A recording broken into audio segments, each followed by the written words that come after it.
Gisela Rubach, directora consultora de marketing político. Bienvenida a Posta. Muchas gracias, un gusto. ¿Quién es Gisela Rubach? Bueno, Gisela Rubach es estratega política, mujer apasionada del marketing político y de las campañas y de la asesoría. A raíz de toda su experiencia, de ya infinidad de campañas, alrededor de 300, 400 campañas dirigiendo, ¿cómo es el proceso para que usted acepte llevar una campaña? Yo creo que pasa por dos etapas. La primera, tiene que haber química con el candidato o la candidata. Y la segunda, conocer el historial del personaje a ser asesorado. Acabamos de tener elecciones aquí en Nuevo León, hace unos meses, el pasado mes de junio.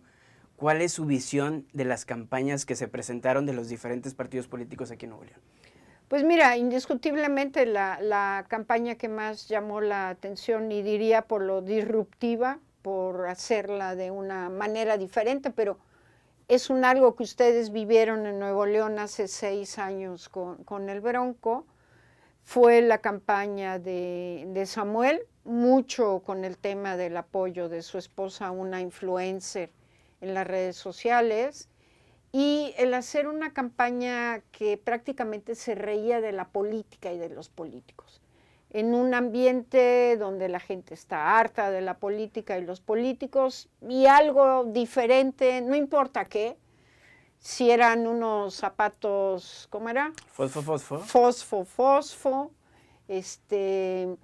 era la interacción entre los dos, si era 4 grupos de moda en un video y ellos cantando también, o sea, algo que rompe con el esquema de un contexto donde la gente está harta de promesas y está harta de que los políticos no cumplan, ni de la corrupción. Y esto creo que fue atractivo para un cierto segmento del electorado. Creo que por el otro lado, en lo que respecta a la candidata, que era la que aparecía arriba en todas las encuestas, realmente una campaña pues, prácticamente de un solo spot, la tumba creo que 16 puntos o algo así. Y curiosamente quien saca el spot y saca la campaña no se ve beneficiado, porque en esa parte siempre he dicho que las ocurrencias son complicadas. Y cuando tú tienes una elección de 3 candidatos, es muy difícil pegarle a un candidato o a una candidata y tú obtener los beneficios. Normalmente eso se va para el tercero que no está metido en esa disputa, y volvió a suceder en esta campaña. A ustedes ya se les olvidó lo que fue la campaña hace 6 años y la campaña que se hizo contra la entonces candidata del PRI, que también fue una campaña extremadamente negativa y demás.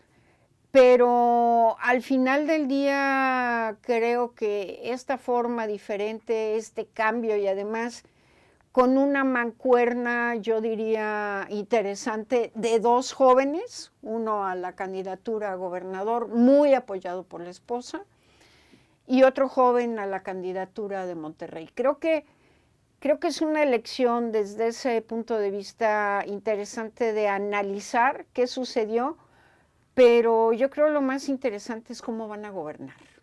Eso es lo que se va a ver. Entonces, ¿cree que los partidos políticos, el PRI, el PAN, no aprendieron? No aprendieron que no hicieron alianza. Los hubiera no existen, pero era claro que si el PRI y el PAN hubieran ido unidos en una alianza donde prácticamente el PRD es mínimo lo que podía aportar en la alianza, yo creo que los votos que se llevó el PAN fueron los votos que le hicieron falta al candidato del PRI y PRD para haber podido aspirar a ganar. Y ahora que las redes sociales influyen mucho, es una nueva forma de hacer política, ¿no? Con las redes sociales. Yo creo que es parte, pero hay que entender los contextos donde funcionan las redes sociales. Obviamente te van a funcionar donde hay conectividad, donde la gente tiene la posibilidad de conectarse con su con su celular, que normalmente es como accedes a las redes sociales, pero todavía hay zonas que no llega el internet y que tienes que hacer otro tipo de campaña. Pero si tú tienes un estado donde el 75-80% tiene conectividad, pues tienes que entrarle al tema de las redes. Pero no solo es entrarle al tema de las redes, ¿qué vas a comunicar y cómo vas a comunicar? Y yo creo que eso fue una de las grandes diferencias que los dos candidatos, sobre todo el candidato a gobernador por Movimiento Ciudadano, entendieron muy bien. Insisto, en esa parte como de ridiculizar la política y volver una campaña en comunicación, en lo que está, en el lenguaje, en los códigos con los cuales se comunican ahorita los jóvenes. O sea, veamos todo lo que hicieron en TikTok, por ejemplo, claro, que tú veías a los otros candidatos y se veían ridículos. Sí. Entonces, y hay que entender a qué público y a qué segmento llega cada una de las redes y obviamente qué quieres comunicar. Sin duda alguna, ahora los jóvenes tuvieron mucho peso. El próximo año se renuevan 6 gubernaturas en el país. ¿Cree que los jóvenes van a tener el mismo peso? Yo creo que los jóvenes son los que ya están definiendo los procesos electorales y están definiendo las elecciones si deciden salir a votar. Yo no creo que sea de a gratis y en balde la estrategia del presidente de la República enfocada a todo este tema de las becas para los jóvenes de preparatoria y de universidad, más que nada, sí enfocado a los procesos electorales, que el año que entra se renovarán 6 gubernaturas, en el 23, 2, una de ellas muy importante que es la del Estado de México, y en el 24 viene nuevamente una elección presidencial donde vienes con todo esto que vienes haciendo con tus programas sociales desde el 2019, con un criterio que yo sigo insistiendo, es un criterio netamente de rentabilidad electoral para jóvenes y para adultos mayores. Precisamente que ahora habla de la presidencial, ¿cuál es su opinión del presidente de México, de la campaña? Hizo tantas campañas que hasta el final le resultó algo favorable de llegar a la presidencia. ¿Cómo vio usted la campaña de Andrés Manuel López Obrador? No, bueno, creo que fue una buena campaña, tan buena campaña que gana de una manera sorprendente con sus aliados, con el Verde y el PT, logra el 53% de la votación, una votación histórica, también histórica en la parte de la participación. Pero creo que el presidente sigue en campaña. Sigue en campaña. Es muy bueno haciendo campaña. O sea, yo ahí jamás lo he discutido. Para mí es uno de los personajes que más sabe de temas y cuestiones electorales y de cómo conseguir votos. Y a veces hasta creo que le dedica más tiempo a esa parte que a los demás. Creo que esa es su pasión. Y tan es su pasión que faltando más de 3 años para terminar su sexenio, ya destapó sus corcholatas, como él dice, ¿no? O sea, los posibles sucesores para el 24, donde yo siento que él quiere escribir la historia dejando a la primer mujer presidenta del país. Creo que esto tiene que ver mucho con el impulso que él está dando a la jefa de gobierno de la Ciudad de México, pero su estado de campañero, ahí sigue todas las mañanas y siempre algo tiene que ver con algún efecto electoral en algún lado. Y lo vamos a ver muy claro en el mes de marzo del año que entra con todo este tema de la revocación de mandato. Donde justamente 2 meses y cachito, 2 meses, 2 semanas después de eso, hay elección en 6 estados de la República, que obviamente eso le va a dar una fuerza y un punch a los candidatos de Morena. O sea, tampoco se necesita ser genio y saberla y ser estratega de campañas para saber que eso va a tener un efecto a favor de Morena. ¿Cuál fue su experiencia al participar en la campaña de Enrique Peña Nieto? Pues fue una experiencia muy interesante porque fue un candidato muy disciplinado, un candidato que seguía al pie de la letra la estrategia, y que en ese momento él representaba la posibilidad del cambio después de los 12 años de gobierno del PAN, y además un candidato también con peso en el voto con los jóvenes y que representaba esta visión en una identidad que se construyó desde la gubernatura del Estado de México de cumplir lo que prometió, de trabajar por lo que prometió y de ser un nuevo PRI. Y creo que esos fueron los elementos que se conjugaron. Y yo no dejaría de lado la importancia que tuvo en ese proceso del candidato Enrique Peña Nieto en el 2012, el rol que jugó su esposa Angélica Rivera. Porque ella tenía mucho peso, mucho punch, mucho atractivo en todo ese público que tuvo en México con el tema de las telenovelas y más, la más famosa donde gritaban ¡Gaviota! Era verdaderamente impresionante verla en los mítines, cómo se volcaba la gente con ella. ¿Se puede comparar ahora con la historia que está pasando aquí en Nuevo León? A lo mejor en el 2024, Mira, yo te pongo, por ejemplo, como ejemplo de la campaña del 2012. La comunicación más exitosa no eran los spots del candidato, eran esas cápsulas que Angélica transmitía todas las noches con su celular. Cuando él llegaba a la casa, saludaba a sus hijos, cenaba con ellos. Esas capsulitas que ella subía tenían mucho más vistas y mucho más likes que ninguno de los spots que se grabaron a lo largo de la campaña.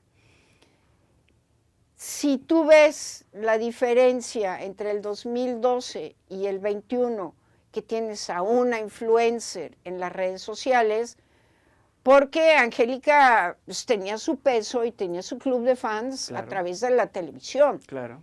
Y aquí en Nuevo León tienes todo un personaje que es Mariana a través de las redes sociales, que sabe para qué sirven las redes sociales y cómo se usan las redes sociales, y que yo estoy segura que también hubo un equipo muy interesante atrás, asesorando y demás, y yo hasta el día de hoy sigo diciendo que no fueron ocurrencias, sino había una estrategia, había un plan, había qué hacer y cómo hacerlo para. Y se conjunta con los errores que cometen su competencia, y una elección siempre la va a ganar el que comete menos errores. ¿Y esta estrategia la podría aplicar para el 2024 Samuel García? No lo sé, porque México no es Nuevo León. Yo no me imagino a un candidato a presidente de la República con un spot, con un video, con los 4 grupos más famosos en Nuevo León, que no son los grupos más famosos en México, que tocaron en tu boda, ni cosas por el estilo. Nuevo León tiene sus características, pero yo no sé si en Guanajuato, o en Chiapas, o en Guerrero, o en Puebla, funciona una campaña así. Dentro de su gran experiencia, de su gran trayectoria, ¿qué campaña le ha quedado marcada a nivel nacional e internacional? Pues mira, he tenido varias, yo diría que cada campaña tiene su trascendencia y su impacto, tanto campañas ganadoras como campañas perdedoras, también hemos perdido campañas, pero decirte cuál tendría que enumerar cada una porque cada una ha marcado algo. ¿Algún consejo para todos los jóvenes que en un futuro se van a dedicar a la política o a ser consultores? Pues ojalá no sea en un futuro, sino ya se les despierte el gusanito y lo empiecen a hacer. No hay otra cosa más que estudiar, capacitarse, prepararse y la práctica. No hay ciencia ni algo que descubrir. Ir a estos temas como la cumbre, tomar un diplomado, hacer una maestría en comunicación política, prepararse. Pero lo que realmente les va a dar mucho más es la práctica, estar en una campaña, ver qué sucede, aprender. Y ojo, cada campaña es diferente, no hay dos campañas iguales. ¿Qué viene para Gisela? Pues mira, para mí viene un tiempo que estoy dedicada a impulsar a jóvenes y a mujeres para que participen en la política. Esa es como la tarea que tengo en este último tercio de mi vida, hacerlo. Entonces doy conferencias, doy pláticas, viajo a muchos lugares para ir a dar mis pláticas y motivarlos a que le entren a la política, porque no es fácil que los jóvenes quieran entrar en la política, no creen para empezar en la política, y entonces tienen que entrar a través de las causas, y esas causas, y hay una causa muy fuerte ahorita que tiene que ver con el cambio climático. Hace un momento me habla mi nieta, que tiene 13 años, y le digo, oye, ¿todavía no estás en la cama? Le digo, ¿no tienes escuela? Me dice, sí, pero mañana es la manifestación por el cambio climático y voy a ir. Y le dije, oye, ¿y la escuela? La escuela es un día, pero el cambio climático es más importante que un día de la escuela. Dije, sopas, pues, y tiene 13 años, o sea, entonces, claro. Sí andan los chavos con el tema, creo que con mucho más conciencia que la que tenemos nosotros con esta causa, que es una causa que está envolviendo a los jóvenes de una manera muy fuerte. Muchísimas gracias por estar aquí en Posta y por permitirme esta entrevista. Es un gusto, un honor y éxito, y a darle, como digo. A darle, muchas gracias.